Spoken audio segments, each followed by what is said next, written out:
Hello बच्चों, let's read our question. So the question is, if a trivalent atom replaces few silicon atom in a three-dimensional network of silicon dioxide, what would be the type of charge on overall structure? अगर हम few silicon atom को trivalent atom से replace कर दे इसके three-dimensional network of SiO2, तो overall structure पे कौन से type का charge occupy होगा, right? So key concept is if trivalent atom replaces few silicon atom from SiO2 three-dimensional structure, then one of the oxygen atom could not paired up and become free with one negative charge.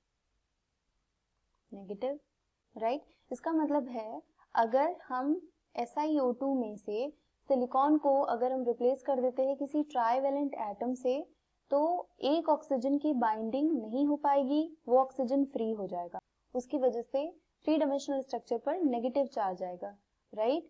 सो अगर हम structure देखें SiO2 का, होता क्या है, silicon के outer most orbit में 4 electron होते हैं, ये 4 ऑक्सीजन के साथ बाइंडिंग करेगा एंड ये शीट लाइक स्ट्रक्चर बनाएगा, थ्री डायमेंशनल स्ट्रक्चर, और ये टेट्राहेड्रली सराउंडेड होता है, silicon, oxygen, oxygen and silicon, right? So ये है हमारा SiO2 का शीट लाइक स्ट्रक्चर. बट अगर कोई एल्यूमिनियम से, फॉर एग्जांपल इसकी वैलेंसी 3 है, तो हमने इसको रिप्लेस कर दिया, सो Si, oxygen, oxygen, oxygen, oxygen, right? And यहाँ पे हमने एल्यूमिनियम लिख दिया.